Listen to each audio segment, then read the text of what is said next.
Welcome to the Essential Libertarians, giving you the tools for self-governance. I'm your host, Green, with my amazing co-host, Daniel Betro. Dan, how's it going? I'm pretty good. I've been sort of looking at the Elon Musk, Bill Gates memes all day today, and I must say it is a very just Elon Musk really lately has been really impressing me, and really he's been making moves towards the, let's say, liberty and freedom side, and I think more so than he was before. And I really, from what I can tell, and this could be completely wrong, but from what I can tell is he's pretty much said screw it to the establishment. I'm not even going to try and play into your games any longer because I have more money than any of you, and there's no reason why I need you. So he's gotten to the point where he has so much money, but more importantly, so much freedom that he's just not even a little bit like whatever was left with that whole climate change Tesla sort of connection to the government, which it's still getting, massive subsidies from the government. But he's like, no, I'm done with you.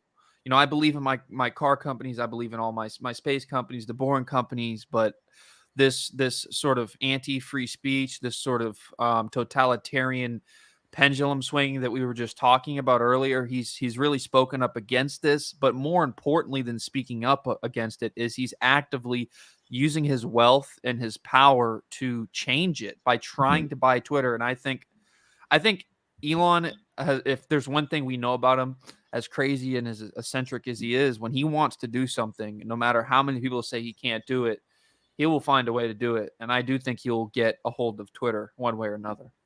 Yeah, I imagine he will for like $40 billion, $42 billion, I think was the figure. And it's very exciting to see like people on the left like freaking out, like, oh my yeah. God, my platform, my echo chamber. I want free speech, but not too free. I want free speech unless it's my thing. This is what I heard. This is what I saw leftists say. We need regulated free speech. Yeah, which isn't free speech. It's like saying, well, I want no restriction, or I want to lock people down. Was it Trudeau that said, I need to put restrictions to get rid of restrictions? Yeah. He did say that. He was like, That's not how it works. we are taking away your rights. Remember that thing I showed in the where he was at the hearing? He was like, we are taking away your rights. But yeah, we're taking away your rights so we can give you your rights back. It's like the Patriot Act. It's like, okay, yeah, that doesn't work. Governments are never going to give it back. They're like, come on, man, well, just do it for a little bit. They'll give your freedoms back. I'm like, okay. I have a couple of thoughts. I actually took some time to think about this. I think it's very interesting what's happening. I have mixed thoughts on Elon Musk because I'm not a fan of the Neuralink brain chip stuff. If I'm being honest, I like some of the stuff that he's making fun of Bill Gates with, like the pregnant emoji and things like that. Anytime someone's poking fun at Bill Gates, I'm excited to see it, and I think it's funny, especially if it's someone in his like domain of, technology, or someone in his domain of like that whole, if you want to call it that, like tech sphere, or that, sphere of people that of influence. So that's funny to see. I personally think, from what I've seen on Twitter and what I've seen on Getter, which I have an account on both, Twitter is a very left-wing echo chamber. I'm not sure how much that'll change. Getter is very right-wing too. So I'm not going to deny that. There's a platform called Gab, which I had an account, and I started playing with that. Some people said, hey, it would be nice if you buying Twitter, but it'd also be nice to see if Gab, places like Float, the Float app that's trying to compete with Facebook, things like Odyssey, things like drawing a blank here, the different alternatives. Maybe there's an alternative for Instagram I just can't think of. It's been a long day, but I would like to see people like Elon Musk put some of their funds into folks who are working on Gab, Float, Odyssey, Rumble, maybe Locals, although that has a lot of stuff from Dave Rubin. So maybe Odyssey, Float, Gab, some of those like crypto, or Minds. Minds.com is a good one too. If he put like $1 billion each in those, that would be nice, just to get those people to be able to compete. Because that's what I'd like to see. It's not just billionaires buy social media companies, but billionaires say, hey, I'm not happy with what you're doing, but I'm not necessarily a social media or a tech expert, but I don't like what, Twitter's doing. Maybe I'm not happy with Getter, so I put money in Gab. I don't like what YouTube's doing, so I put money in Odyssey. I don't like what whoever's doing, so I put money in a counter initiative. And I try and grow that. So that's also my thoughts on that. It would be nice to see him support Gab. That being said, it's his money. He can do what he wants with it. Yeah. I'm just saying, if I was a billionaire, like if I somehow... Come on, you're pushing $1 billion, aren't you, Kareem? Yeah. And Shiba. I'm kidding. Actually, and Shiba tokens, yeah. And Shiba, but that doesn't matter. So that's just my thoughts. Hook up Gab, hook up Float, and hook up Odyssey and Minds. And there's something else I'm missing, but yeah, I really like Minds. Oh, you know what? Hook up Tim Pool's thingy, Tim Pool Cast Backstage, whatever it's called. I forget the name. And hook up Luke Uncensored too, because hey, then you could defeat the mainstream media. CNN Plus did really well, but I'll get into that. So if you're interested in liberty, if you're interested in decentralized solutions like the ones we're talking about now, join the LP Mises Caucus. Come to our website at lpmisescaucus.com. No more wars, lockdowns, bailouts, or mandates. And you can sign up here. Name, first name, last name, email address, phone number, state. And you can click here if you'd like to become a delegate and check out our resources if you have any questions. So just to start off, before I get into the main story here, I want to give a congratulations to CNN Plus. They're crushing it. 10,000 views. 10,000 subscribers. 10,000 subscribers. Which is just awful. I mean, not only were they bad. Here's the sort of idea, right? I've heard a few people say this. Rogan said this earlier when talking to Douglas Murray, who I really love Douglas Murray. I read his book, The Menace of Crowds, like, what was it, 2 years ago, and changed my sort of complete view of what was going on with COVID and society in general. But what he said is, so you take this program that nobody's watching anyways, right? It's the least popular news show of all of them. Like, obviously Tucker's at the top, but pretty much everyone in CNN's all the way at the bottom that no one's watching, no one wants to tune into. And you say, well, why don't we make them pay for it? It's like, it's the most dumbest decision ever made, because it's the same thing as CNN, but you pay more money, but you actually have to pay money for it. So not only was it failure, it was what Daily Mail considered a disaster, leaving hundreds and hundreds of people unemployed. You had Greg Gutfield taking shots at it, saying, BLM has done to black people what Chris Wallace did for CNN. Just, there's a lot of shots, a lot of joking going around, but it is true that this is like a microcosm of the larger story, and I think it's a good thing. I don't like the fact that people's jobs got lost. Let me be clear about that. I don't like that people might have lost their livelihoods, but I absolutely despise CNN. I despise them because they are the opposite of journalism. They are the opposite of truth. They are narrative controllers. They try and control the narrative, and the fact that they're failing and failing abysmally, and that no one, they can't even stay open for more than 2 weeks. After 2.5 weeks, I actually don't even care that people got unemployed, because actually, not people working for CNN.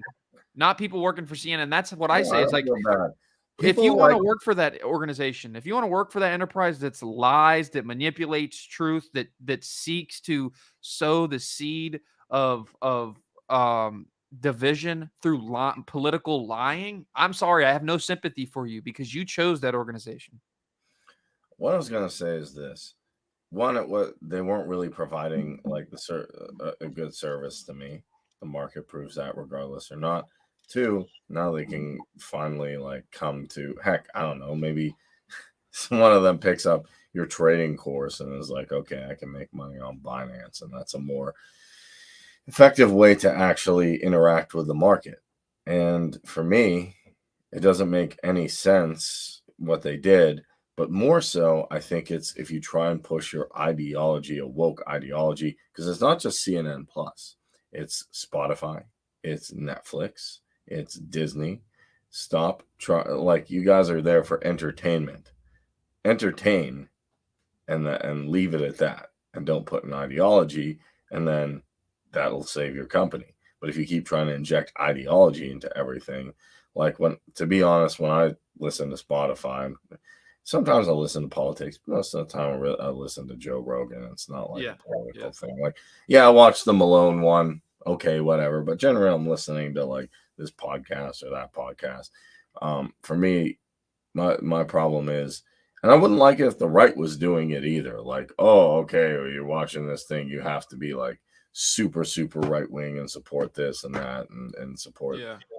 I don't think it's a good idea to put ideology into entertainment. I don't think it's a good idea to push your views, regardless of what they are, unless it's done very subtly. And that's what I was going to say. Is I think it's almost inevitable with these so-called news channels, because once you enter the domain of politics, come on, people are going to have their biases. But I don't like when people pretend that they don't have biases and pretend that their news is not ideological to some degree, because let's be honest, Rogan has his biases. Now, I think out of all of those people, I mean, he is the most neutral you can get, and very neutral when it comes to letting his guests talk and bringing on all types of guests. But the problem with CNN isn't that it was ideological at all. It was the fact that it was ideological and tried to say that it was reliable news and that it was actual news, and tried to hide behind of maybe what CNN once was 40 years ago, and try and like obfuscate the truth while saying, well, we're not biased. We're not biased against the left. What meanwhile, while literally being the most biased, if not. I think even 4, 5, 6, 7. I mean, CNN was cheering on Iraq way back. Yes, when. And actually, Wolf Blitzer used the same argument. Oh, we can't get rid of the military-industrial complex. There's jobs there. I'm like, what? Just like we can't get rid of these bad. We can't get rid of things that are actually hurting people or causing problems or spreading misinformation. But they don't care about factories. They don't care about outsourcing all those manufacturing jobs to China and having all those people lose their jobs and then fall to opiate addiction. They don't care about those jobs, though. That's the funny thing I find. It's like, NAFTA's great. Okay, push this here, Mexico, China. Oh, okay, but the weapons industry we need here. Oh my God. I mean, they were cheering on, they hate Trump, and they were cheering him on when he was bombing Syria. They're like, check out our missiles. The one time that they were like, Trump might be good. Yeah, they're like, oh yeah, he bombed a country. We love him. So they were never good. To me, they were never good. Yeah. It became more obvious over time. I think you're right. Yeah.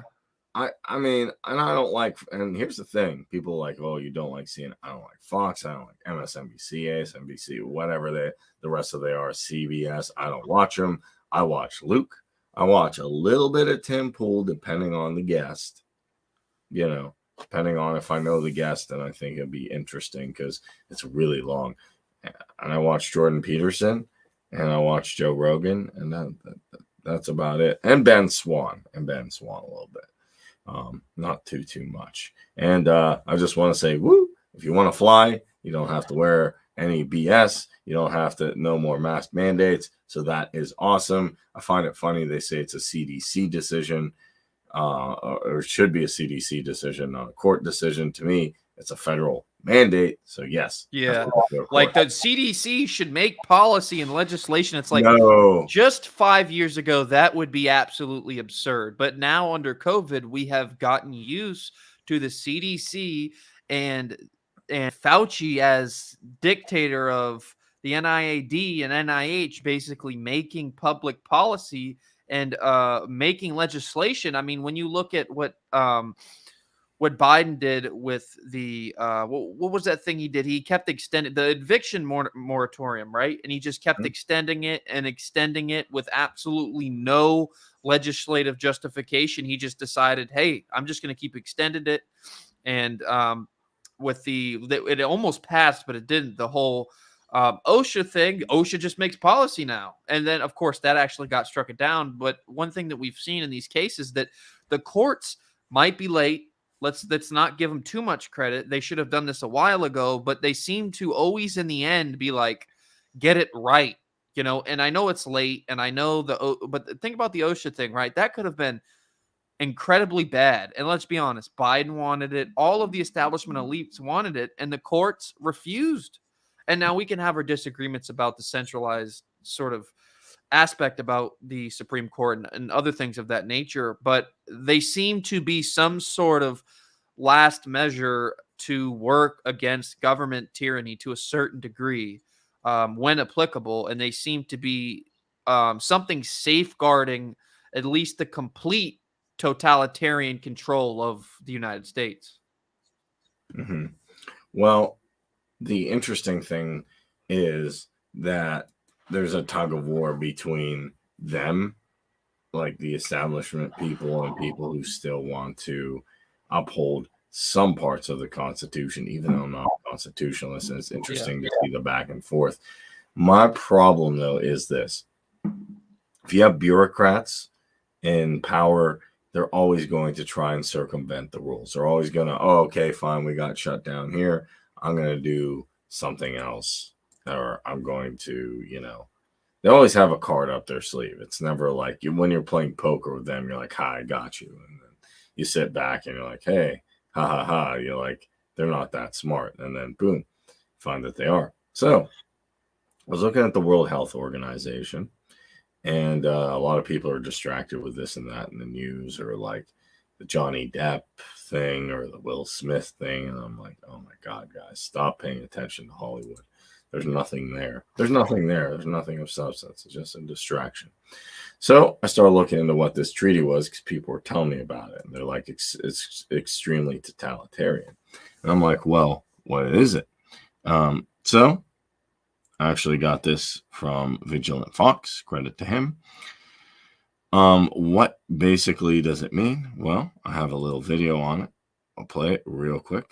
I have a couple videos on it. I think this is a pretty big subject. If anything, this is probably bigger even than what's going on right now, across the world. So let's check it out. The COVID-19 pandemic is one of the biggest challenges we are facing.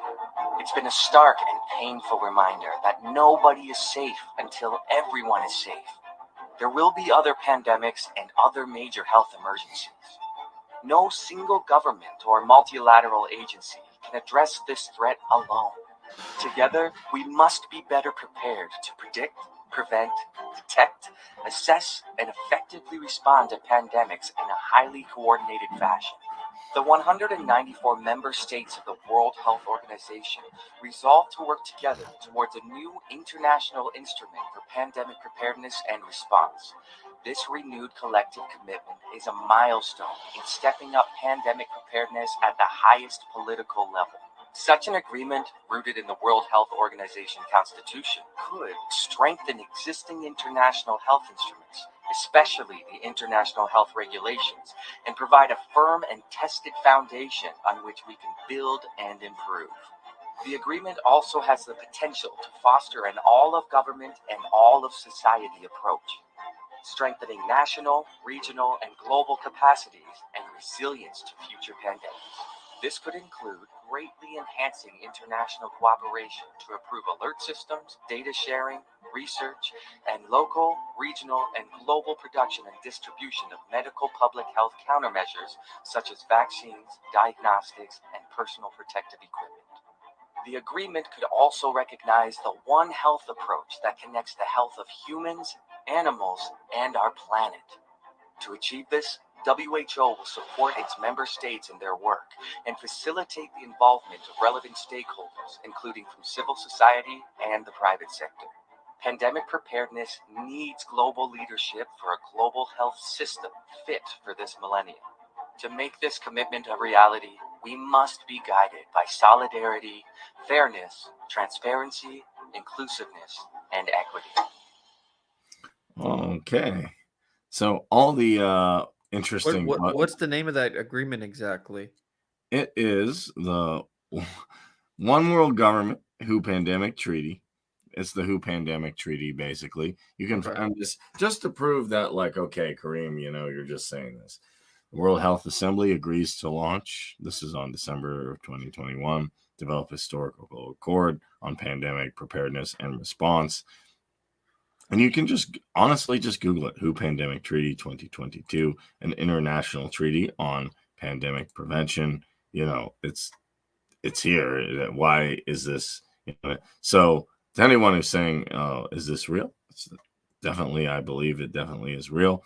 I mean, Consortium Europea EU, you can find it. And I find the language very interesting. Using the highest levels of government, it's all about collective responsibility. And interestingly enough, they want to, if you notice, there's no individuals there. It's all about a global or national response. Now, credit to Vigilant Fox at Rumble. Basically, the new overpower. What do they mean by all this nice jargon? Because they always put it, as we know, modern totalitarians are very polite.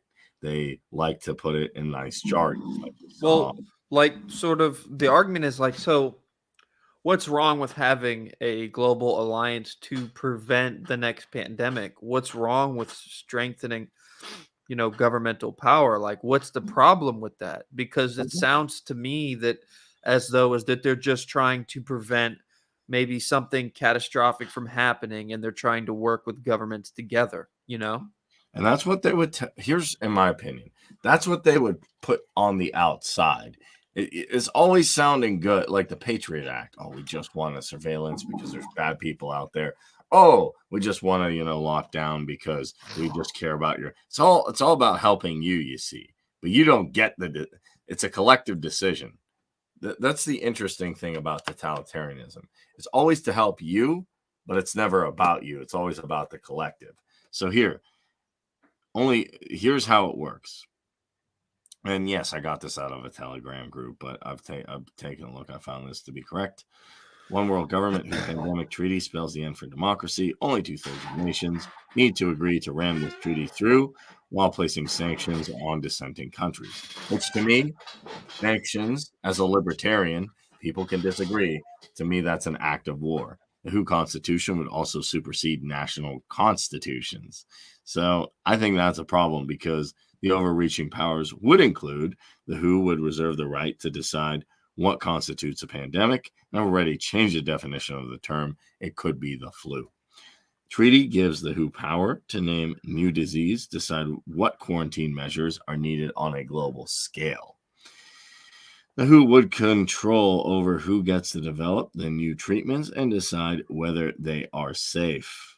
So, I want to use something that Dr. Malone suggested, or this doctor, or my naturopath doctor suggested. Well, they decided, the people, Tedros says, no, you have to use this. They would be given the authority to determine who gets quarantined and locked down. The last one, which is probably who would decide over getting a medical procedure that they want you to take and mandating that for each country. And they have it here, the International Treaty on Pandemic Prevention and Preparedness. You can take a look. And they've already started negotiations, draft. I don't know. I don't think I think people will resist and be defeated, but we got to get the information out there. And you can see all this. They actually talk about this in the Zoom call. This is from We Are Change, from the Vigilant Fox that I got the information from. So just take a quick thing. We can discuss it. So talk us through your understanding of this treaty, Dr. Laurie, and what risks this poses to us. We have a lot to lose. We have our health, our individual freedom, and more to lose. The treaty is it's an attempt to consolidate and extend the power of the World Health Organization in the event of another pandemic. Now, one might say, well, pandemics are few and far between, and but the World Health Organization will reserve the right to decide what constitutes a pandemic, and they have already changed the definition of a pandemic from what it originally was. Originally, a pandemic was a disease that caused a lot of deaths worldwide. So it's been changed to a disease that's occurring in many countries worldwide. So it's not something that necessarily has to be terribly serious. It's just, so it could be the flu, or anything that they say, well, this is very widespread. And so now we need new treatments and new vaccines and new preventive measures, new lockdowns and so on. So it gives the World Health Organization the power to decide what a pandemic is, to name it, to give the new disease or whatever a name, to decide what quarantine measures are needed. And it's a One Health approach, so for every country around the world, a global approach to every disease. It gives the WHO the control over who gets to develop the new treatments and what they are and how long they take and whether they're safe and so on. So absolutely centralized control.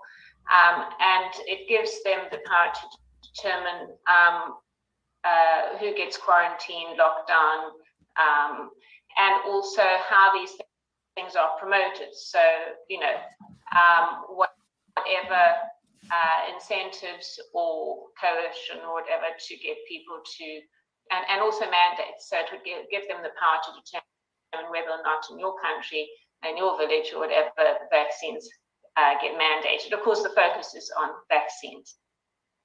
So I think, for most people, I think it's pretty easy to get that one organization should not have this kind of power.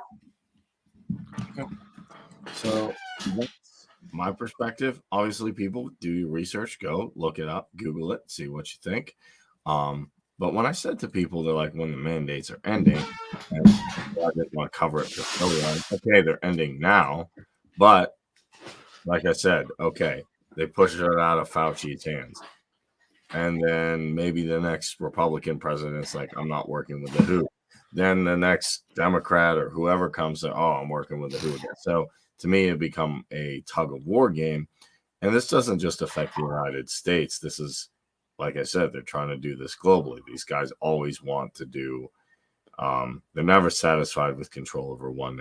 They want to control everything. Well, why do you think that is? Do you think that's just like the utter will to power, the utter continuation to control? Do you think it's an obsession over authority? Do you think it's just like a human biological instinct to control people's lives, and that when you get to a certain degree of power and wealth, that you just wanna, you believe that you deserve more control than you have, and there's no stopping until you have control of the largest system possible? Like, what is it? Why do you think that is?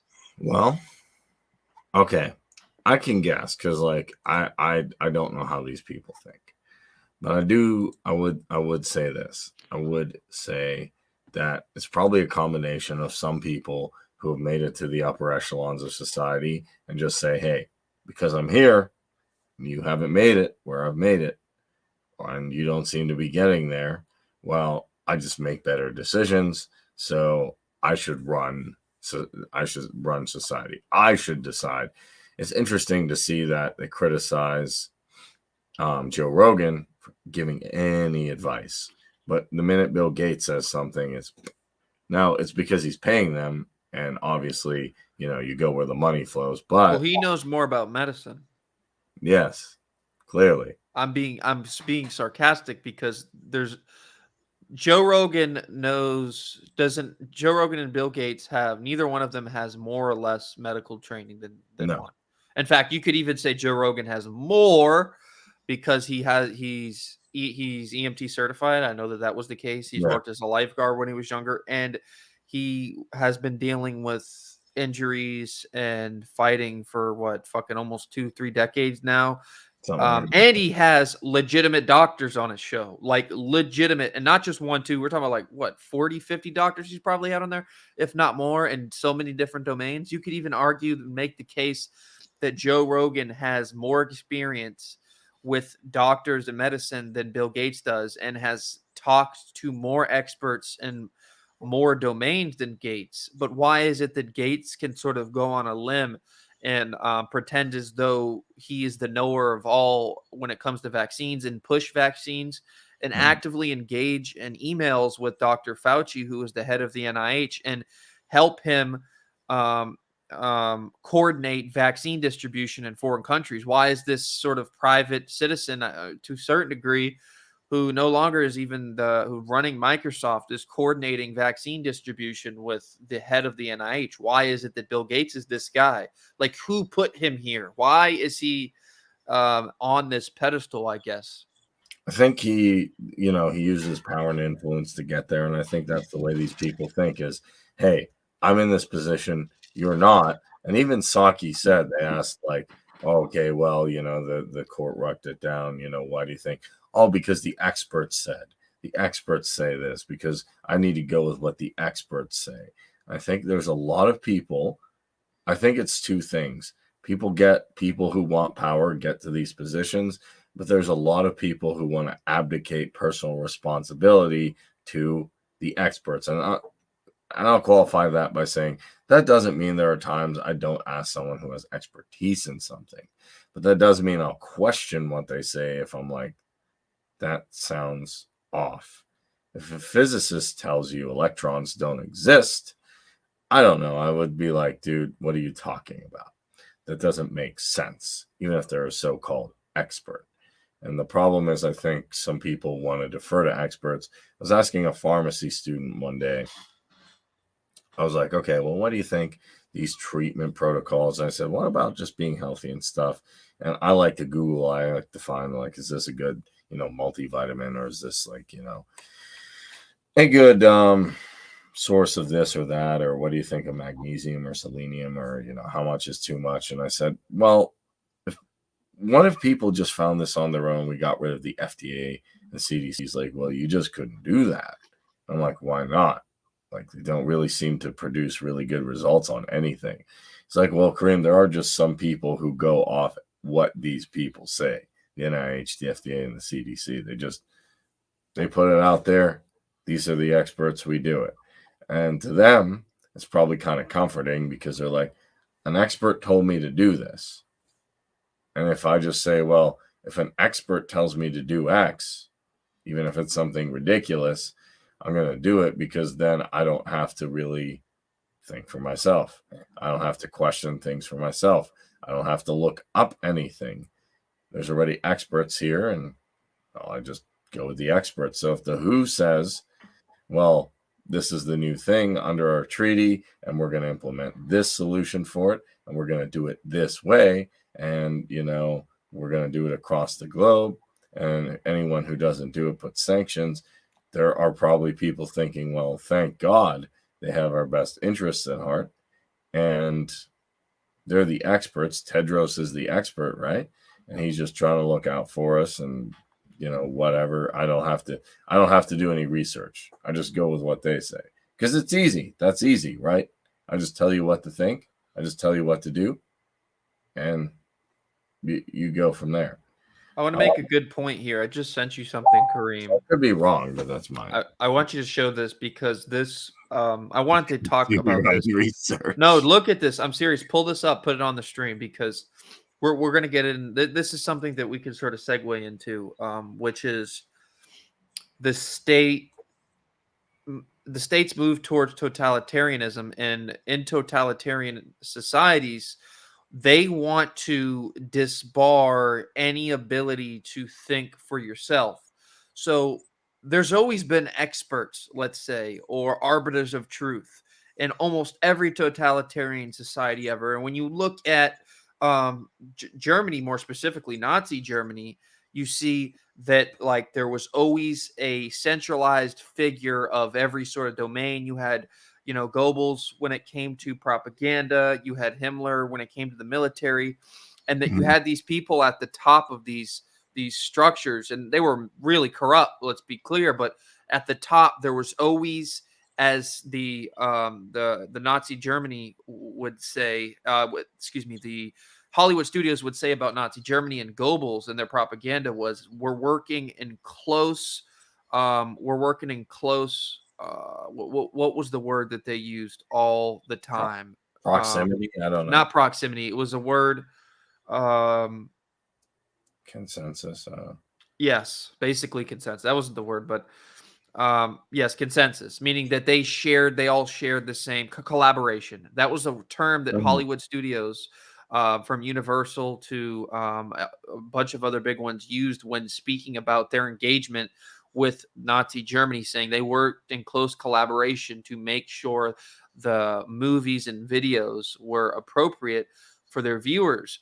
So there always needs to be a set narrative, and it needs to be maintained by those who are trying to maintain the status quo and the totalitarian regime, because any sort of thrust towards freedom and liberty, even in the most minute sense, if it's not crushed immediately, that will sort of spread out, and it will spread out very, very, very, very quickly, because when someone sees that someone has the capability to say, oh, well, what about this? If that's not crushed down instantly, then it will spread throughout the entire society, and then that will threaten the regime's power. Yeah, and I think that's why they were so threatened by Joe Rogan. To me, this makes sense, because if I want centralization, there can't really be dissent. What does this article say again, Kareem? What is it titled again? You must not do your own research when it comes to science. Now, I know. Read this. And I'll give credit, like as Lauren Southern said, and Tim Pool, going past the headline is a superpower nowadays. Because some people just look at headlines and they're like, yep. And then they don't read the article. I'm like, the article said something different. So always go past the headlines. Research both sides and make up your own mind. It's simple, straightforward, common sense advice. And when it comes to issues like the medical procedures the establishment wants you to take, changing of the climate, or the scary beer flu, it can be dangerous, destructive, and even deadly. Techniques that most of us use to navigate most of our decisions in our life, gathering information, evaluating it based on what we know, and choosing a course of action, can lead to spectacular failures when it comes to a scientific matter. Yes, the government never fails. Yes. The FDA never refers anything bad. Reason is simple. Most of us, even those of us who are scientists ourselves, lack relevant scientific expertise. Trust the experts, right? There it is. Needed to adequately evaluate that research on our own. In our own field, we are aware of the full suite of data of how puzzle pieces fit together and what the frontiers of our knowledge is. When laypersons, I'm a layperson, apparently I don't have a sort of, a security. You're not a biologist, Kareem. You don't know what I'm a not woman a biologist. Yes. I'm also not an article writer, so I guess I can't read this. When laypersons espouse opinions on those matters, I just love that. It's immediately clear to us where the gaps in their understanding are, where they misled themselves in their reasoning. When they take up arguments of a contrarian scientist, didn't even claim to be that. That's a funny thing. What is like a contrarian scientist? You mean someone who doesn't who admits that science is rapidly evolving and that everything that is considered true today in 150 years will probably not be true then? Like, isn't being like contrarianism like attached to being a scientist in general? Because if there's no one there to go against the current scientific belief system, like you said, Galileo, and Copernicus, all these people who were imprisoned and jailed and locked up for their crazy beliefs, who went against the narrative and the form of science that was accepted there. We need those people. We need those people, because how will science evolve if it's always accepted as truth and no one's saying, hey, well, are you sure about this? Because that's how change is made. It's not by constantly accepting something. It's about saying, this does seem to be the only way possible to do it. And then sure enough, that questioning leads to being like, oh, wow, this thing that seemed almost impossible is now possible, simply from someone looking at it as a problem and not just accepting it sort of consciously and blindly. Yeah, I'm glad they did. And even if you want to go like, okay, fine, Galileo and Copernicus, pretty big names, but how about just questioning, are cigarettes healthy like they used to? Yeah, I see old, which it's cool to see old American advertising and old, advertising for other countries. I love that stuff. I think it's cool. I'm not saying I hate that, but to see like, hey, the expecting taste, or the taste that expecting mothers crave, and it has cigarettes, it has Red Cross, like get your cigarettes, and doctors used to smoke, and all cigarettes are fine, they're good, blah blah blah. I'll admit, probably just straight tobacco isn't as bad as like all the crazy chemicals they put in now, but there's no way that's healthy. Also, I do believe back in the day in America they used to spray kids and people with DDT for whatever reason, and they used to use asbestos. And I could go on and on. Maybe I'm not mad that they put cocaine in Coca-Cola. Put that back. I'm not upset. That'd be funny. Like, man, I need to be productive today. Like, what do they do? Oh, I had the original Coke. Okay, I'm good.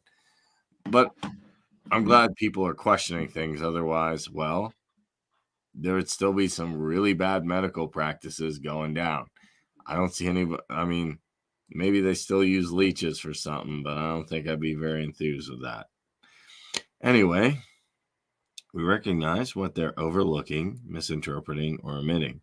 Unless we start valuing the actual expertise, again, that legitimate experts, what makes someone a legitimate expert is the question, have spent lifetimes developing, doing our own research could lead to immeasurable, unnecessary suffering. Oh my God. Yes, I looked up some articles. I have some immeasurable, unnecessary suffering. I'm just, so sad. Let's start with a simple, low-stakes example of fluoridated drinking water. Here we go. On one hand, fluoride is a simple ion that shows up in various concentrations, including naturally through calcium fluoride in bodies of water across the world. When humans ingest too little of it, particularly at a young age, it leads to weakened tooth enamel and greater rates of cavities. When humans ingest too much of it, it leads to tooth discoloration and various severities of dental fluorosis. In extreme cases, significantly too much or too little fluoride can also lead to other problems such as osteoporosis, too little, and skeletal fluorosis with too much. Okay. So this is quite long, but yeah, and to show you that the experts aren't always right, and I think blindly trusting and accepting anyone all the time is the wrong move. And you can look at the FDA, right? And for those of you who think the FDA is a perfectly sound structure of integrity who has made no mistakes, well, first of all, you're probably wrong in that assumption, because it's very rare that a structure has never made any sort of mistakes, and it's never leaked out, and there's never been any corruption in the sort of hierarchical system. But think about Humira and Chantix, right? Let's just take those two, and there's literally, you can go down hand after hand after finger counting the amount of drugs that the FDA approved that caused the death of thousands. Yeah. Humira was a big one, right? And the reason why Humira was a big one is because I think they said that somewhere around the lines, around the amount of like hundreds of millions of this drug was given out, right? And it was given out to a mass amount of people, and it was originally supposed to help with arthritis, right? And just look it. I'm not going to go too much into the story, but just look it up. And it was supposed to be for Crohn's disease. Sure enough, this was also a drug that got that I believe Pfizer was involved in with a massive lawsuit. And the FDA knew, there were studies showing that Humira did not work, but the company of Humira, which was I can't remember the actual drug name for it, but the company of Humira was, of course, funding the studies for Humira, but there were also studies of Humira that showed that, hey, this caused this, and the FDA decided to ignore those studies and conclude that the studies that were funded by the company and that were obviously going to be used for a biased sample, because when you have some studies here, the company can be like, let's fund 10 more studies. So, there's one bad study. This stuff does happen. And this is what that one individual exposed that came out from the FDA. Remember that they have these sort of these fees and these biases towards certain companies that make the FDA lots of money.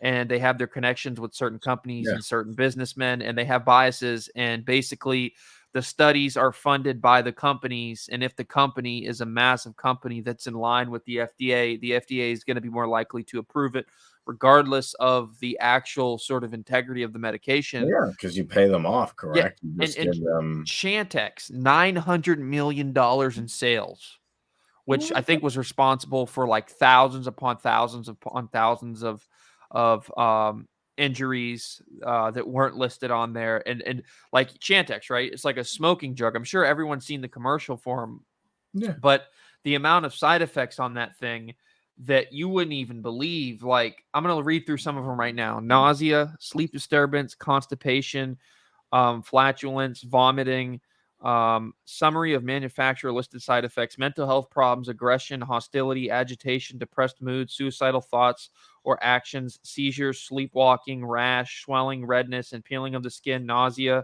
30% sleep problems, constipation, gas or vomiting, death, and cardiovascular problems. Like, that is, you know how insane that is? And imagine you getting this drug that says, oh, very little side effects, like almost no side effects. That's how Chantix was sold. Almost no side effect. That's how it was sold. Like very, very, very healthy compared to whatever the opposite was at the time, when it had like a laundry list of these side effects. And imagine this. It's a drug. Think about when you're looking at drugs and when you're looking at medications, you look at risk versus reward. So certain illnesses and viruses have different risks. This is why someone who has a very complicated tumor or a very complicated issue with them might need a surgery that is rare, and there's not a lot of data upon which that surgery or that surgeon can be like, hey, this is 99% successful. But because you have a very rare issue and a problem, you have to take the risk for the reward, because there's no other sort of therapy / surgery that's going to help. So you have to sort of take the risk that, hey, my disease is very rare and this surgery is very rare. You know, it compared to other surgeries that have been done more often, that are less complicated, you would have a better, survival rate. But I have to take the risk with the reward. Okay. But with smoking, think about smoking. What's the risk to smoking? You're going to die without a doubt if you smoke enough and you smoke long enough. But you're talking 30, 40, 50 years down the future, maybe. So when you're talking about the risk, would I risk all those things to try and quit smoking, and maybe not even quit? Because I think the success rate of Chantix was like less than 60%. So when you think about that together, it's literally like giving someone poison for poison. It's like, here, you want to get off this poison, let's give you some more poison. This poison might be a little better than your poison, but it wasn't sold as that. It was sold as, this will help you quit smoking. And I'm sure everyone's seen the commercials, and that's another drug that the FDA approved that caused so much damage. That thalidomide's way back there, that caused defects and stuff like that. So yeah, that's my issue with that. It's not a regulatory agency if you can buy them off. So that's why I say completely defund the FDA, the CDC, all this stuff. And in my opinion, you really need to completely scale back government, because what will happen is one president gets in the WHO, one president says it's bad, one person says, no, we're going to, work with them. So that's my issue with one person, no matter how good they are, deciding treatment for everybody. One treatment is not going to work for everybody. That's why we have free market system. That's why we have different healthcare. Also, Max is on. He said, are you all ready for Reno? Maybe. I'm working towards it. Taking steps, not completely ready, but I will be there hopefully in a few days. Having everything. What is that on, like the 20? What is the date on that?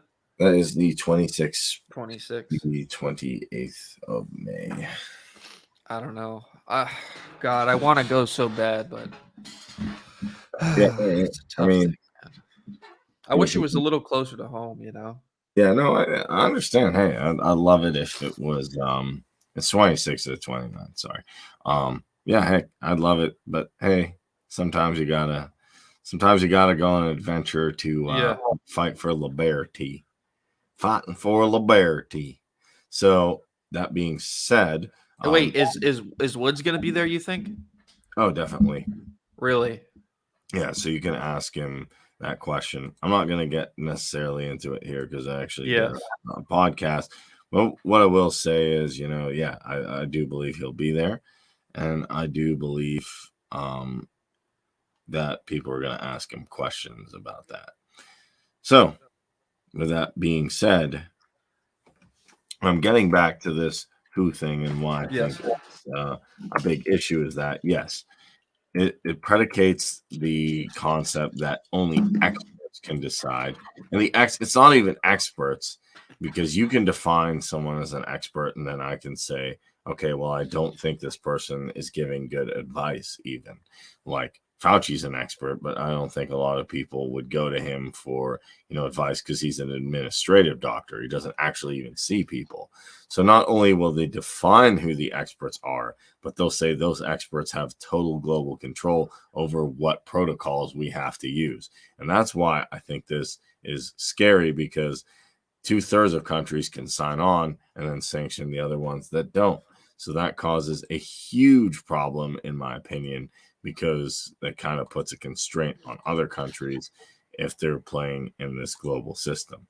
I think personally, the only way out of stuff like this is to let people know what's going on and let people know that behind all the nice bureaucratic, semi-professional BS language, that there is an agenda here to control your health, to control you, to control what you do, and to control any potential local solutions you try to implement, because you just don't think, hey, the experts are making much sense, or that they have your best interest in mind, which they don't. Because why do you think that is, right? Because one of the weird things about this whole Twitter thing is, like, Twitter doesn't seem to be motivated by profit. No. Because if they were motivated by profit, not only would they sell the company for $56 a share, which is Twitter was trading at like $39.42. So not only would that be a profit, and let's say fine, Twitter's been at $100, although everyone who knows anything about the market knows that's an overvaluation. Tesla's overvalued. I'll admit it. You have a lot of companies that have been overvalued because of bubbles in one form or another. But think about the fact that Elon is getting massive funding from Morgan Stanley, and all of these massive organizations are for Elon, and he's ran how many successful companies and profitable companies. They are not allowing him to come on the board and make decisions, even though A, he was the largest shareholder, and B, everyone thinks that he can do good things, and he had, like, it's pretty clear that he would be able to change the company in a lot of good ways. But they don't seem to want that. They don't seem to, and if he did bring on Trump and Alex Jones, there's no question in anyone's mind that would bring in more users. We know that when Trump and Alex left, they lost at least 8 million users, at least, probably way more. They lost 8 million users. That's gone, never coming back. Those accounts, let's say, those accounts gone, deleted. So we know that it would bring back users, and we know that it would bring back engagement, and it would make Twitter more profit. So why do you think it is that Twitter, and along with the World Health Organization, they don't seem to be focused on profit? Because if you wanted to, let's say, profit in health, wouldn't you want people to be healthy, right? Like, that's the goal of medicine. It's not to hurt people, because if doctors hurt people, patients will no longer want to go to that doctor. Well, I'll say this. Some of it is to get you non-nefariously here. Some of it is just to get you on a subscription service so you keep taking this, as opposed to, like, I can give you an example. I don't think this is motivated by malice. Like, I got LASIK surgery recently. Yeah. My insurance won't cover it. That's a rationalization. You could live with glasses and contacts. Guess what you got to do with glasses and contacts? Continuously buy them. Guess what you really don't do with LASIK until you're 70 or 80, or maybe like even older. Well, you don't really have to go out and buy stuff. It's done. It's vision, cool, off to the races. So there's part of that they want you on a subscription service, so you're not dying, but you're not completely healthy. You still have the problem, but they can sell you a product. But I think there's even a bigger agenda here on some level when you really look at it globally. Yes, there's a subscription service, but I guess my answer to your question would be this. They want certain ideologies promulgated, just like Disney too. Disney doesn't seem to actually care so much about profit. They want certain ideologies promulgated so hard that, to me, they're willing to lose their money, their livelihood over it, either because they believe these or because they're ideologically motivated by something or someone that's trying to say, hey, if I push these, the world will be better, or the world will be in my image. Maybe they don't even care about the world being better. They just think like, oh, I'm going to push my collectivist thought on everyone because that's either my motivation. I think that'll make the world better, or I just want to do it because I want to wield more power over people. Seems very clear to me that that's why the schools want to do it. That's why Disney wants to do it. That's why Netflix wants to do it. They know I'm sure, I am 100% sure they know they're going to lose people and piss them off. Even the NFL. I know for a fact. Like, you couldn't convince me otherwise. There's people on the board like, we're going to lose money over this. Yeah, but these are the ideologies we want to push. Yeah, and also I think it has to do with the World Health Organization and those companies, is that it's politically inclined to protect the narrative and the status quo. So it's like this, like they don't give a shit if they lose money, because they're getting money from other organizations, George Soros, and even governments. They're getting, government funding and subsidies. So they know they're not going to probably lose the entire business because they've already sort of developed this massive cash flow and they have this massive cash on hand that they can use. But they don't want to relinquish control over the narrative, and they don't want to relinquish the political power that they hold, like Twitter, like Disney, the sort of political, and with Disney's case, I'll say the more cultural influence that it has, although that culture influence, as Breitbart said, culture is downstream from politics, it does definitely sort of escape into the political domain. And I think they prefer having the political influence and control over people rather than monetary profit. And I think that's because in the long run, and I think this is a big misstep on those corporations and organizations, I think they think that's the best way for them to preserve their security. They think that if they go the other way and then they see what the government and what different political factions do, they'll come after you. They'll try and cancel your company. They'll protest you. They see going along with the monster as a way to be secure in the future. It's like, why fight it when you can join it? Because they see what happens to these other people like Joe Rogan. They come after him. They try and cancel him. And it doesn't always work, but it does sometimes. Let's be clear. It does work. So I think they are utterly motivated by security and protecting not profits, but long-term sustainability and keeping the political control. That's what I think. Yeah, no, I think you're right, because I've seen even companies are like, oh, this person's viewpoint's kind of good. And then an activist will come and like, no, we'll shut you, we'll boycott you. Like, oh, wait, whoa, no. Hey, by the way, this person's bad. So yeah, I honestly, if you ever watch The Hill, which I don't, but ironically, I think they were on Joe Rogan. I think. You mean like Sagar and Crystal? Sagar and Crystal. Yeah, they're not there anymore, but they were, yeah. Crystal and Sagar, I watched kind of here and there. I hear they're one of the biggest ones, if not the biggest one on YouTube. Which is interesting to me because Crystal is pretty Crystal seems to be really liberal. Nagar seems to be kind of right center. He's not super right, but he has some conservative view. Maybe I'm wrong. I don't know them too well. But she kind of explained, because I've always wondered, why do corporations kind of do what they do? Because I'm looking from an Austrian perspective. A lot of people are just like, they're evil. They popped up one day and said, haha.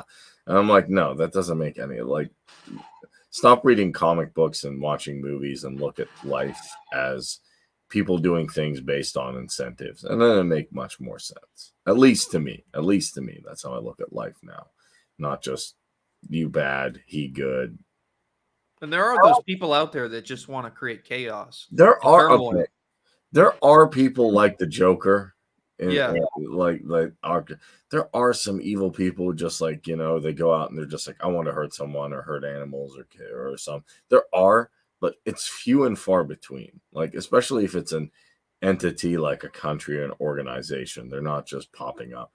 And what you said is it's very comfortable for a corporation to look cool or look trendy or look kind of like they care by saying, hey, we're going to use inclusivity, diversity, and, you know, put, even Raytheon does this. And they put like, oh, hey, you know, we're inclusive, diversity. They did this with the CIA. Oh, you know, or the military. I have 2 moms and all this, and check this out.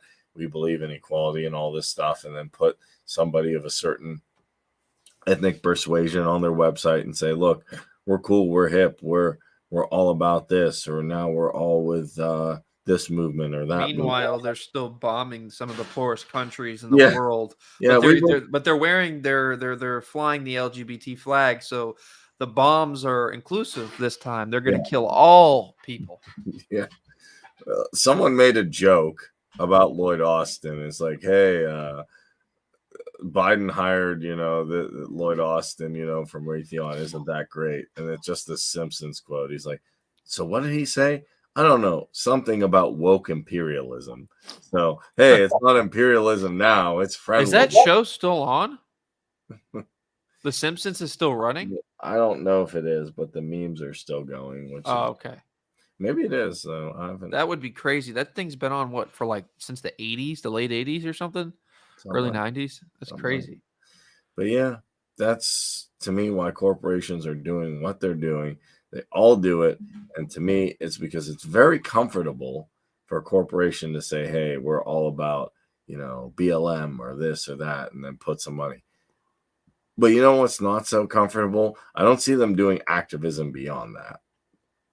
Just like, you know, I don't see, and I can tell you an example I looked at. I saw a definite example. You can look at it as well. Pride Month, which, okay, fine. It's your company. Change the logo if you are a real private business. But like, whatever. Okay, they changed the logo. I get it. They're catering to a certain offer. Everybody changes their logo to the flag, the LGBT flag. That's fine. No problem. They don't do it in Saudi Arabia. They didn't do it in certain Middle Eastern countries. And I'm like, okay. Well, why not? Because they want to make it comfortable. It's kind of like slacktivism. Like we want to portray a like, we're cool, we're hip, we're with it. You know, it's like when one person said like, can you help us? And Republicans say no. And Democrats are like, no. But they have like the BLM sign and then a flag and then a love sign. So it's like kind of like, yeah. Oh, no, we can't help you. But, you know, we really believe in inclusivity, diversity and all this stuff. It's sort of quasi corporate activism. That's what it is, because it's not activism really. Not that I really agree with activism. I mean, maybe in its most like technical sense and its most practical sense, but this activism on the part of activists doesn't even seem to be really activism as much as it's ideological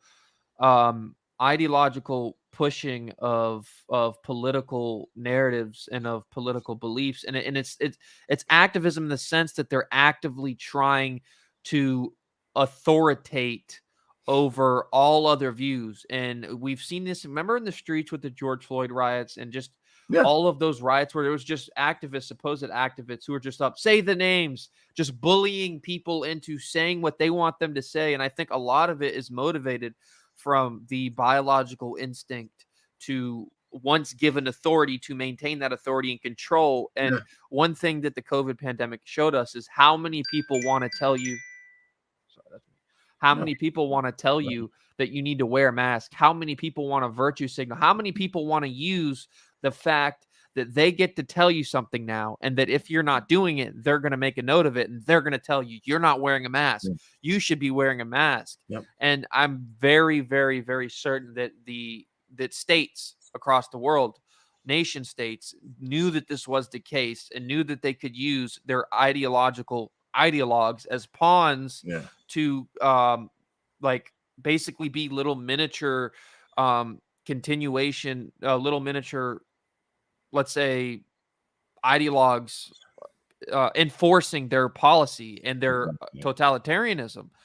And it's very interesting, though, because like the activism that they're doing, they don't see the long end of the stick. That's the problem, is that when you start to see what's been going on in the last 10 years, you're starting to see that if these corporations really wanted security and profit, which I think both are pretty good if you can get both, that they would realize that there is a alternate economy being built. There's a second economy being built, and you have companies like Jeremy's Razor and all these sort of alternatives to liberal companies, and they're doing really well. Look at Joe Rogan, look at CNN, look at Crowder, look at the Daily Wire, look at CNN. It seems to be that these seem to be the minority corporations, the ones that were not even close to the same size as CNN, and maybe just as fact that obviously Ben Shapiro is not going to just be able to spend $600 million on Daily Wire Plus, but like CNN is. But most of that money is because they get funded money from Soros and tons of other quote unquote philanthropists. But look at they are hundreds of millions of dollars in the Daily Wire. They are being successful. They are making movies. They are making profit. So I think if the corporations were smart and they were thinking long term, they would realize that it's going to happen. That switch is going to happen, and all those companies who choose to stay pandering to these activists who are managed to bullying these billion-dollar corporations into basically aligning with them, they're going to lose in the end, and it's already happening right now. Or they'll have to switch over. Yes. Michael Malice made a point, and I actually use this counterpoint to hit a lot of paleos and even people on the left and stuff like that. They're like, okay, Kareem, you talk about anarcho-capitalism and libertarianism. We have these big corporations that want to push all these leftist views. And I'm like, yeah, but did you ask why is that? Why are they doing that? Because it feels comfortable, and that's the hip and trendy thing to do in the culture. What happens if the culture tomorrow goes libertarian or has some conservative libertarian or Republican libertarian? I'll probably keep trying to push it libertarian, by the way, because anything further from the left, I think, is good, in my opinion. In my opinion, yes, it is. Yeah. But like, I'm going to Reno. I'm going to lose money for that, but I'm also going to get the Libertarian Party where it should be, because I want to see a freer world. They want to see a more centralized world because they think that'd be better. I feel I'm definitely going to win in the end because freedom wins. That being said, these corporations actually, no, granted, some of it is motivated probably like the inclusivity and diversity. Some of it's motivated because having hires of certain things helps with affirmative action and probably gives them money. So I would say if the culture went more libertarian tomorrow and Whiskey Hotel couldn't afford all these subsidies for them, and the culture was more conservative or libertarian or whatever, I bet you'd see corporations switch pretty quick. And a lot of people. Well, look at Spotify. I mean, Spotify's never been a particularly liberal corporation, but they had that point, right? They had that point by which the media and organizations were pushing them. Censor. Joe Rogan's a right-wing Nazi. Censor. He's all about misinformation, lying about medicine. Censor. And they said no. And they even other content creators decided it's either me or Rogan. They said bye. And Spotify was sort of pushed. They were like, are we going to be that Twitter? Are we going to be that Facebook that just gives in and panders to the left and gets rid of our biggest podcaster? And they said no. You know why I think they said no? I don't think it's because they have more of a moral imperative than Twitter, and they may do, but I'm just saying I don't think that's the case. I think it's because they are incentivized to keep Rogan on in the long term, because Rogan is at the spear, the head of the spear of What is the modern culture? He's the most popular podcaster in the world, gets the most views, Yes. the most numbers, and everything beneath him and below him is going to be what's next. Everything who's in that same sphere of influence that wants freedom and liberty and open conversation, they're going to bring in the real profit long term. And I think Spotify saw that incentive.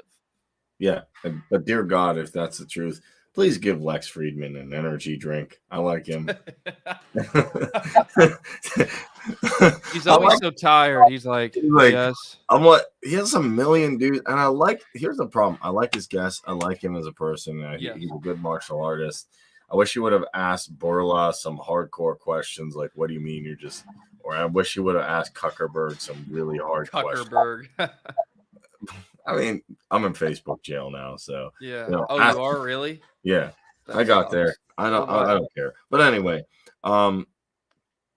the you know, it would just be cool to see Lex Friedman like, today we're gonna talk to this dude, and I'm really excited about him. Today we're gonna talk. I'm like, oh, okay, cool interview. Even Michael Malice did that thing. I'm talking today to Lex Friedman. Yeah, he did. No, and I want to know why he sounds sleepy all the time.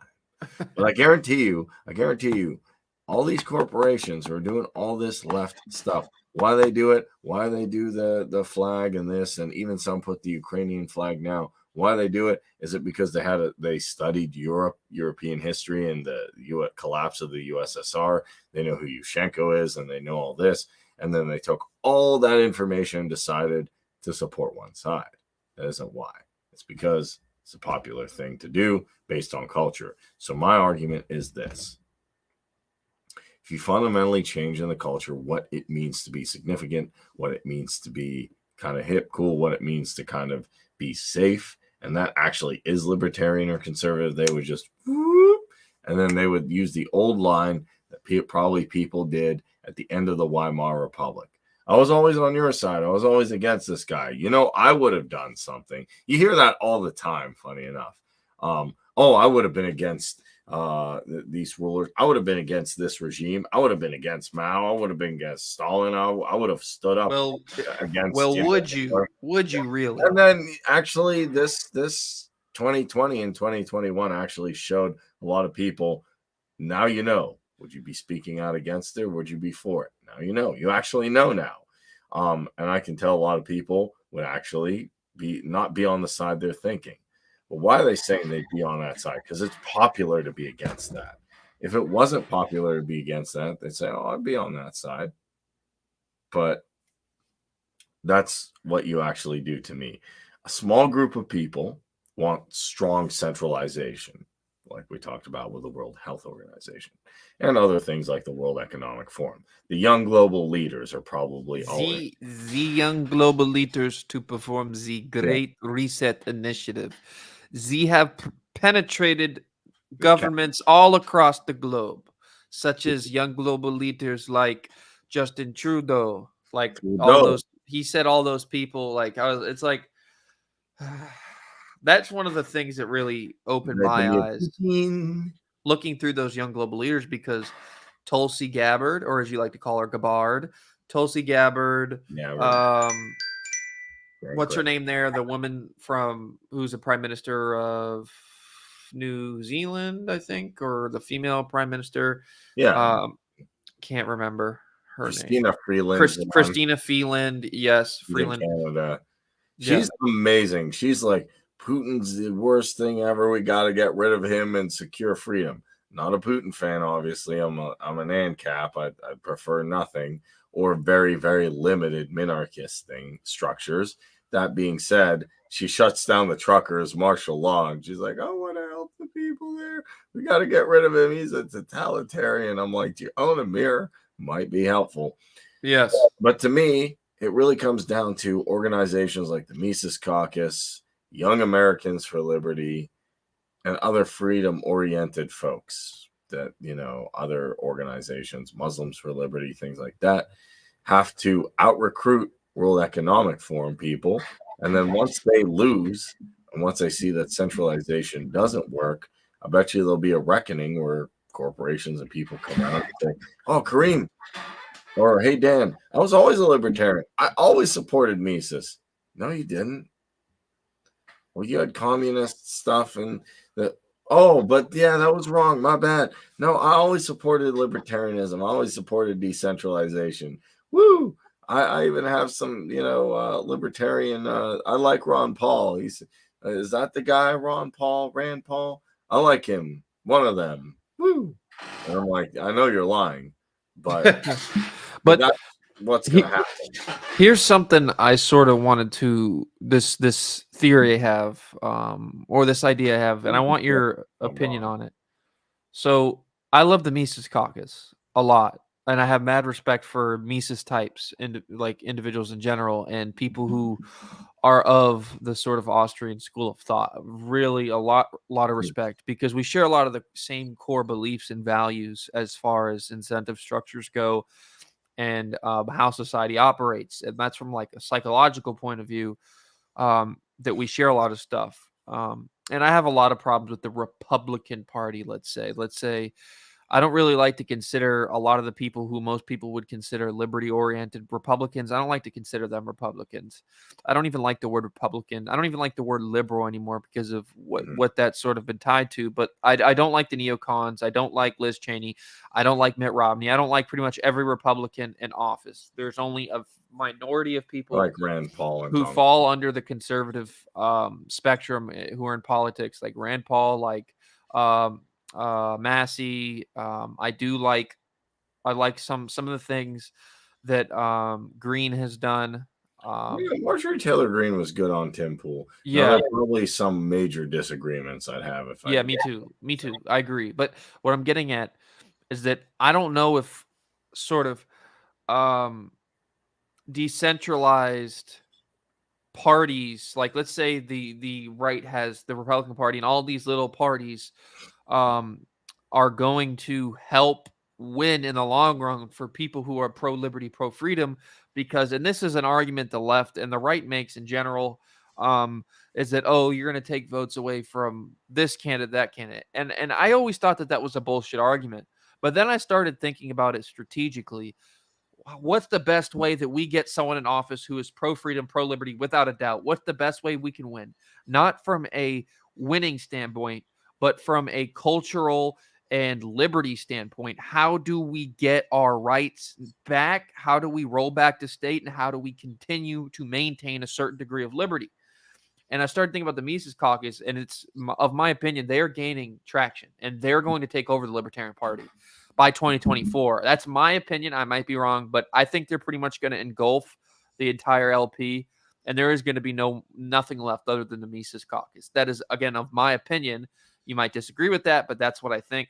So you're going to have the Mises Caucus, correct, and you're going to have the Republican Party, right? Pretty much in 2024. That's what it's looking like, the sort of the scenery. Yeah. And what if, this is just an idea again, what if the liberty Mises types, the liberty Republican, more conservative types who believe in a little more centralization, but still to a certain degree, and just libertarians in general who disagree with the entire Austrian school of thought. They believe in libertarian, but they're not of that same sort of Austrian school of thought.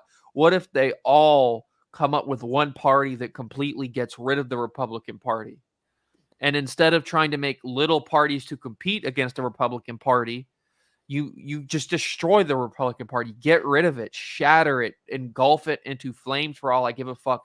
It is a waste. The words themselves mean nothing anymore.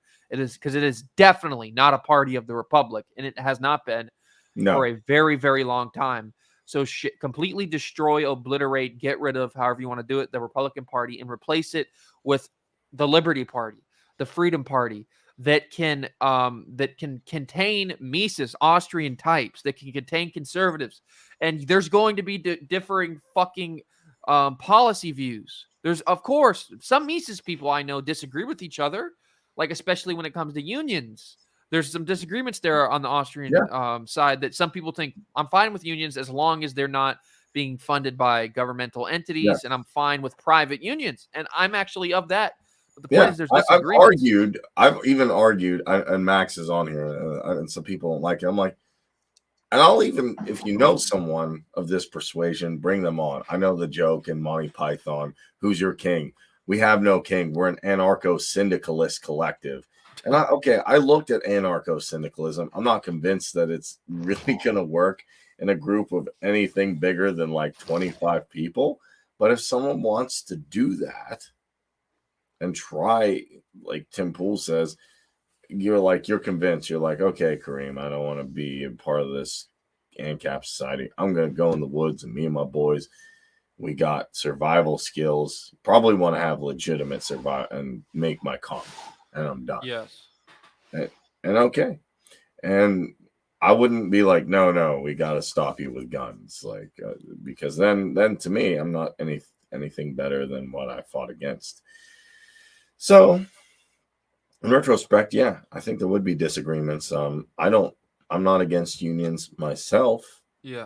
If they're not funded by government or corrupt. Yeah. See, we definitely share that. But the point that I'm getting to is, what do you think about making a party that can take up all the views of pro-liberty, anti-government, anti-major centralization, and instead of having all these little parties and then the Republican Party, get rid of the Republican Party and all of these pro-liberty parties more towards the libertarian side, all sort of fall into this one party that then competes against the Democratic Party? I'd actually love to actually get Max's thought on this as well. I'll give you mine. And actually what I said is I said after Reno, after we take this thing over, I don't want to stop with just the LP.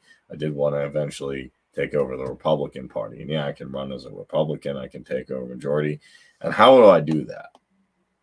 Well, funny enough, I've talked to Republicans in my area. I even went furniture shopping, and the one guy, Republican, really nice, his name's Bill. He sends me emails.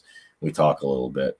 And he says to me, there's a lot of people they don't like that they call rhinos. Obviously, the thing, Republican in name only. And I can, we can go through the list of names like Nikki Haley, Dan Crenshaw, Marsha Blackburn. People are like, well, I'm okay. They put on the Republican thing and say, I'm okay with this war, that war, this. They're basically George Bush people. But don't print as much. Don't print as much. That's literally what they are. Not even that. But not anymore, yeah. To me, they are literally people from the Bush administration that are hiding behind the Trump hat, thing, saying America first. But once we get in there, hey, let's blow Iran off the map. Let's do this. Let's fight China. Yeah, they're Democrats with an elephant in front of their name. They're Democrats with the red shirt. That's what they are. There's no difference to them. And anymore, at one point, I think there was maybe a policy difference as far as economics is concerned. But after 1980, the Republican and the Democratic Party completely merged together, and there's no difference. George Bush is hanging out with Obama all the time and hanging out with this president and that president. It's a big club. You ain't in it, but it's a big club we can smash. And Trump seems to not be in it either from the political standpoint. Kind of. I would say he's not in it from the political standpoint, but he seems to want to be liked by everybody. He does, but I think that's just in his nature. But I think before he entered politics, he was in the circles because a lot of these billionaires are, they want to get their fucking business to have certain tax policies. They want to be able to make the most amount of money. So he was in these circles, but he didn't pose a threat to their political power. So they're like, oh, Trump, we're going to joke around. Oh, let's mess around. To Hillary. He donated to Hillary. Exactly. Best friend. He would say, like, look, amazing. He's like, she's a great person. I like her very much. She works extremely hard. She's doing this. And this is at the time she's doing like bad stuff. And like, Hillary didn't just turn bad. But I also think he wasn't as awake then. Like I like you can see over the years, because he was an open Democrat for a very long time. Yeah, he was. And then you start to see him. He was always against the wars, so he was consistent on the wars. He was always against bad government spending. He was always against outsourcing jobs to China. So he's always been consistent on those things. But then he entered the political domain, and then it's like, well, you want to come for our power? You want to try and come for the establishment's power? We're going to come after you, buddy. And I think Yeah. There was always that shared relationship. But once he posed a threat to their political power and the establishment, they went all out in trying to destroy him. Like any other friendship remnants that were left, gone. Okay. So I'll say one thing here. And people have and this is actually the same thing I say about Putin. It's kind of the same thing I say about a lot of leaders. Globalists are really bad people. But just because you're not a globalist totalitarian doesn't mean you're a good person. So people like ask me like, okay, well, like Vladimir Putin, what do you say? And I'm like, okay, maybe he's not, some of his policies are not as crazy as like Angela Merkel or Trudeau or Biden or Elbow Macaroni in France. But is he going to pick up anatomy of the state anytime soon? Is he going to decentralize things? Is he going to unban stuff? Can he use free speech, particularly against it? No. So what I'd say is this. The establishment was after him, but he did establishment stuff, printing more money. He did. Creating this thing, this Space Force thing. He ultimately expanded the government. So it's kind of interesting to me. He said drain the swamp and expanded the government, which to me, I am of the fundamental opinion, even if you wanted to drain the swamp would refill.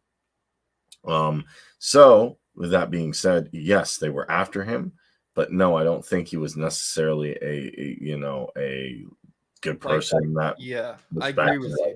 Ron Paul, like, oh, I really want to get rid of. He gave funding to the ATF too. This dude is not like, let's smash the system. Let's decentralize things, like meaningful decentralization. He talks a good game, but that's what's crazy is I agree with you, but I think like if you were to compare him to pretty much any of the Democratic candidates, it makes him look like a Ron Paul, is what I'm saying. So like, I think Trump's biggest problem was presidency, other than him being Trump and having a massive ego, was a lot of the people he had around him. Because but he hired them. Exactly. He hired Hilton. You're right. Like he hired Nikki Haley. It's not like someone. I mean, right after he got in, my friend Vinny Eastwood is like, good job, order followers, and it's all people like in Goldman Sachs and Colin Bones. And if Hillary had done this, you're like, okay, that's par for the course. But people are like, no, 4D chess. And I'm like, please stop. Stop. No, I never believed that. I think he's dumber than most people want to admit. And I think that it's not that he, like, obviously, I think Trump's best interest, like for him, he's thinking, I want to win. I want to be popular. I don't want to lose, right? He just wants to win. He's always been that his entire life. And I think he just took people. He was like, oh, I know you, you're good. And like, he wasn't actually thinking about their real intentions. Like these people, oh, you worked on the campaign. Okay, you're good. You're a good guy, man.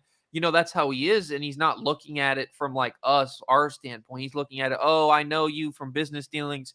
I think you're a good guy. And people told me you're good. You can do the job. And then they come on and they come after him. They make it worse for his administration. Yeah. And he did fire some people.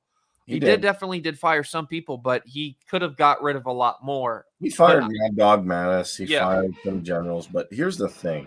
Trump is not, and here's the thing, and this comes down to this, maybe he's not as globalist as them or establishment oriented as them.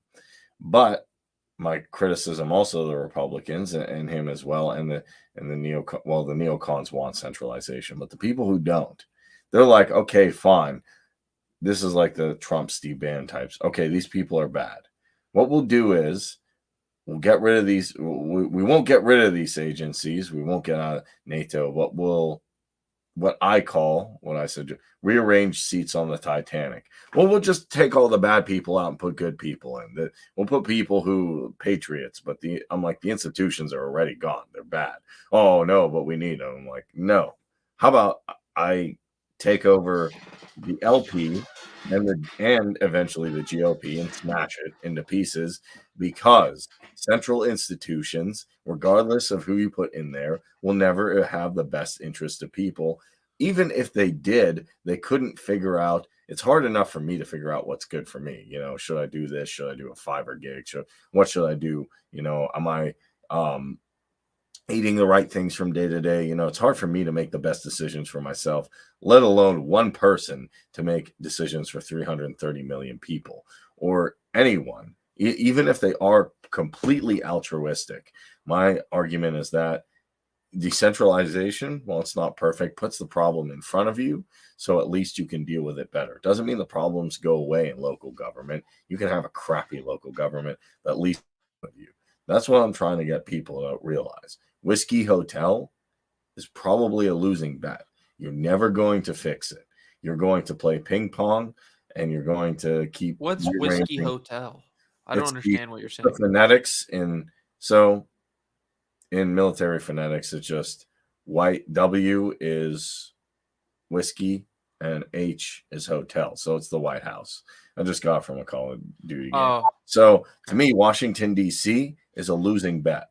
I don't care if you, yes, I would love to see Dave Smith get in. Trust me, I would. But to me, it's still, but even Dave Smith is going to be limited because you have bureaucrats, you have special interests, and you have the intelligence agencies. They don't probably really care who's president. They're like, Biden's president. Great. Trump's president. Great. Hillary's president. Great. Are we still doing these deals? Are we still doing this? Are we still getting this money? Oh, yeah. I got my congressman. So it's not, to me, like huge magical things are going to change. I would say, personally, it's not perfect. Let the states do what the federal government's doing now and give most of the functions that the states are even doing to local government so people can really decide how they want to live and see where it goes from there. And that's what I would make the focus of the Liberty Party, to get rid of these establishment types, even to get rid of these more centralization, Trumpy types like Bannon types and the neocons, and finally get to states can solve almost all these problems. What would happen if with the Keystone Pipeline, they're just like, no, we're building it anyway. Like, but Biden says you can't. It doesn't matter. We decide our energy policy. Oh, but they say you have to do this. Well, no, we don't. What are they going to do? Like, at some point, to me, the state should just say, we got this, regardless. That's what I'd like. That's, to me, what I'd like to see. And I would like to see that around the world, too. Believe me, I would. I would like to see, like, I'm not a fan of I would like to see Zelensky's government and the Kremlin gone. I would like to see the CCP in Beijing gone. I would like to see the House of Saud gone. I would like to see, actually, Leeson said, they said, would you push the button? He said, in America, I wouldn't push the button because we could lose a lot. And push the button's a metaphor for would you get rid of the government? I would actually say in most of the world, they'd probably, especially in sub-Saharan African countries, I know this for a fact, they'd be better off with nothing. I'm not saying we do that. I'm just saying we'd be better off without the White House and Washington, D.C. Make it a tourist attraction. Be like, here's where people in robes wrote some crazy laws. Don't we do it at the state now? Yes, it works better. I don't know how national defense will be done, but it could be figured out. That's my. Well, for me, it would be like, I think the next president, whoever it is, obviously whoever the candidate is, because you can't guarantee who the candidates are going to be, but no, I think unless there's some magical person who comes along in the Democratic Party, we know what we're looking at. We know what it's going to be. Republican Party is a little more nuanced because you have Dave Smith. You have a lot of people who are probably going to run, like a lot of sort of populists from the internet who probably will run. I don't know what it's going to be because of one factor that I brought up that makes people mad. And I'm like, hey, this thing does this. And they're like, come on. And I'm like, yeah, it does do this. So don't get your hopes up for what you think it is. I'll say it off camera. Okay. Because people get really mad. I'm like, it's a medical procedure that it deals with the medical procedure that the establishment wants you to take. Okay. Yeah, they're taxes. Let's just say that. Anyways, they want certain taxes. But anyways, the point is that I think I will vote for whoever will come ruthlessly for the establishment. And I mean come in and just come. Like, the first thing I would do as president, the first thing I would do is be like, on this day, I am revoking the Federal Reserve Act of 1913 and am calling for an immediate audit of the Federal Reserve, effective immediately, to bring about the results and see whether this institution is corrupt or not. And I would disbar the intelligence agency, and I would mandate by law that all pieces of intelligence become declassified. And then I would also order that I would also fire everyone within my capability of firing from every single agency everywhere. And I would retire the agencies effective immediately. That's what I would do. I literally fire everyone at not every agency, but all of the alphabet agencies, CIA, FBI. The FBI is a little different because I think that can be transferred into a sort of more decentralized thing. No, listen, here's what I think. Not as it is anonymous. But think about anonymous sort of officers who are active in each state. They're not a federal thing, but like there's FBI people in every state. We already have that, but and just completely getting rid of the sort of federalization at the top of it and just making it a state thing and decentralizing it, which isn't difficult. Like that's not that hard to do. But yeah, I would automatically retire the CIA agencies and the CIA agency, and they would come for me. I know they would come for me, but I would order that they release all documentation on everything. And if they don't, every single person is going to get subpoenaed who has any sort of authority there, and they will go to court. Like I would go ruthless on the agencies. I would completely alter the way press briefings are held. I would completely stop the White House. I'd be like, I'm not living in this White House, mainly because I think they'd kill me. Like if I'm going to live in this White House where I'm trying to destroy the White House, nah, they're going to fucking kill me here one way or another. I'd probably go live with someone else, like with a bunch of like private security guards. I'd get rid of the Secret Service. I'd say, go protect their cronies. I'll get private security guards that I trust, because let's be honest, you can have politicians and agencies paying off the Secret Service to put something in your drink, to do this. No, I'm getting my own private security. I'll stay at Tim Pool's or Rogan's if I have to. I'm not staying at the White House. And I would do press meetings like how actual news is and should be done on the internet. I'd go to every podcast imaginable. I'd have political dialogue on every podcast you can think of. I would do internet dialogue. I would even have my own press briefing as a podcast from the president. And when it comes to the debates after I win, let's say the debates the next time, not the debate someone to hopefully get reelected, I would refuse to do it in the standard debate. I'd refuse to do it like that. I would only do it in a manner we can have like 3-hour-long conversations about all the subject with no time limit.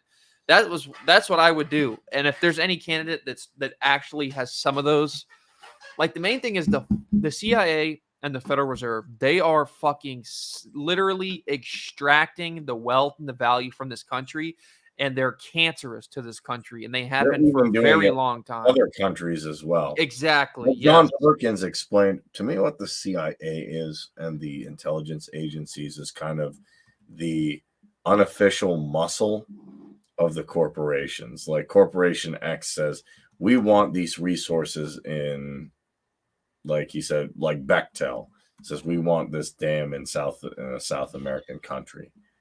Okay, well, Bechtel's not going to take people there to do it.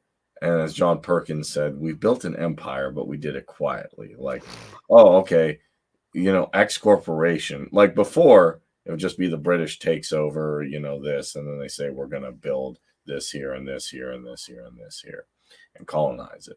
And you can have the debate whether that helped the world or not.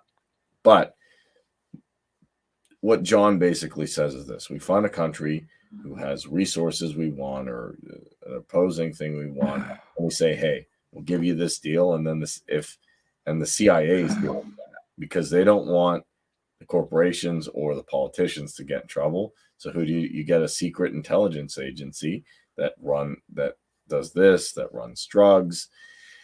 Yeah, and the CIA has sort of outsourced that to NGOs, which are effectively doing that. Well, the CIA is still doing stuff. The CIA does, like, to me, the Syrian Civil War wasn't a civil war. I'll be honest. What I do 100% believe it was is NGOs, CIAs paid NGOs to get people to protest this President Assad, say, oh my God, he's bad, he's killing everybody, and put him in front of the camera. And then the CIA backed these people and said, don't worry, it's okay. We're going to help liberate you. Here's some gun. Here's things like that. All right, let's go get Assad. Come on, guys. Freedom fighters. Woo. I'm like, who are we funding? Like, we don't know. Or actually, there was a message. I think it was from Podesta to Hillary. Was it from Podesta to Hillary? I don't know, but I'll tell you this. I'll tell you what it said. I just want to let you know we're on AQ's side in the war, so they know. Yeah. AQ is the guys with the flag. So with let's call it authoritarian right views of a particular of the third Abrahamic religion. That's how I'm going to get around that. And that's all orchestrated by the CIA. So was Libya. They got the arm those people through the CIA. So the CIA, is extracting not only the wealth of America, the Federal Reserve is doing that too, but they're extracting the wealth of other countries. They want resources. They want a certain person gone. They just get rid of them. Gone. So getting rid of the CIA would be monumental, maybe even bigger than the Federal Reserve, because there's no agency in secret that's going to destabilize other countries. And if other countries aren't destabilized, we can still trade with them, but they have the ability to get on their feet. Now with cryptocurrency, that's even more so. That's what I was going to sort of segue into and maybe make this close wrapping up to the end. Right. I got time though, so if you want to continue. But so I think that all pro-liberty, Mises, decentralized parties, and I know there's variants, there's a lot of people on the political compass that are close, but differ in certain policies. But when I say liberty, freedom-oriented people, I know that that's fairly self-evident. I mean people who do not want the CIA to exist in its current state, who are against the current governmental and political corruption on the left and the right in this country. I mean people who do not want to expand the state. I mean people who see problems with the Federal Reserve. And I mean people who think even though they might hate liberals, they think they deserve the same right to speak, live autonomously as they do. Yeah. Individual people who are focused on the individual. So basically it's the individual freedom people versus the collectivist authoritarians, right, at this point. Right. So I think the individualist freedom people need to completely adopt crypto in the upcoming races. Imagine whoever runs just completely adopts crypto as their form of, campaign financing. Just think about that for a second. That is a major paradigm shift. Because I think that could really, I'm telling you, I think that's a good idea to make that shift. Now him and Hillary have both said in different ways. And actually what's funny is Hillary said it's bad, let's go after it in her political, jargon way. Trump said it's a scam. I like the US dollar. The only one who said anything positive, kind of positive, which I agree with, I don't like him at all, is Obama. He said it's like having a Swiss bank account. I'm like, yeah, I actually agree with that. And that was way back when. I'm like, I like that. Now, I don't know if he's for it or not, but that's basically what it is. It's like a Swiss bank. Like, hey, what's going on here? Like, I don't know. It's none of your business. Like, who you sending it to? Anonymous people. Like, whoa. Like, here you go. Now, I think Dave Smith would do that. I think Dave Smith would be gung-ho for that. So let's see what happens in, 2024 going forward and stuff like that. But yeah, definitely we talked about the WHO. We talked about a lot of good topics. We talked about, just some jokes on CNN Plus and the CDC. And then I think we'll get back to like more stuff, what's going on in Europe next episode. But I kind of want to take a break and just go over this treaty and stuff like that. So with that said, I definitely will wrap it up. if you are inclined to get an awesome t-shirt, or if you want a cool mug, if you want some good, memorabilia, support the show, I recommend you go to the quantumeffect.com, where you'll find a lot of different t-shirts, and you can become a free member by putting your email address here. You can get the Nikola Tesla thing, which we can do maybe a video on scalar energy. You can get the Margaret Sanger thing. She was one of the founders of Planned Parenthood. You'll look into that. You also got some funny ones about Biden. All men and women are created by, the thing. Alex Jones. Jordan Peterson, who I gotta give Jordan Peterson credit. He's coming really, really close to like libertarian thought. He's like, I think he is. I can see Bitcoin being a good thing because it protects you from inflation by central banks. I think that's and he says free markets are quite equitable. Oh, okay, pretty good. The Austrians are fond of him, from what I can tell. Like Robert Murphy, they seem to be fairly fond of Peterson, and Peterson seems to be fairly fond of.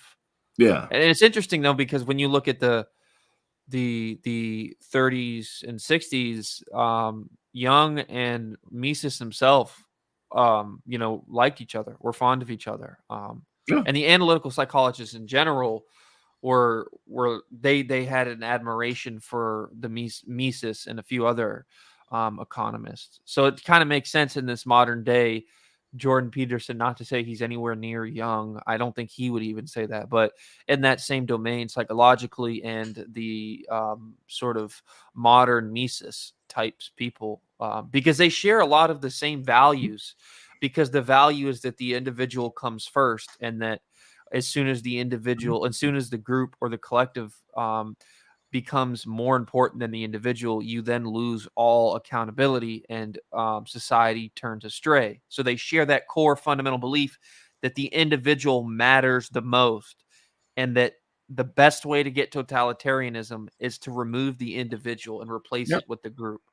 Yeah, that's actually the only way, because if you have individuals saying, no, I don't like this doesn't make sense. Like, why are you guys doing this in the first place? Like, I want my individual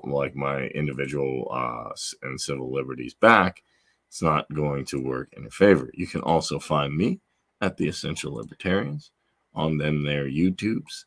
You can go ahead and just go to YouTube and type in the Essential Libertarians, giving you the tools for self-governance. And be sure to check out the LP Mises Caucus if you're interested in keeping the ideals of Ron Paul and Murray Rothbard alive. All right, everyone. I'm Kareem, your host of the Essential Libertarians. Thanks for tuning in. See you in the next one. Boop.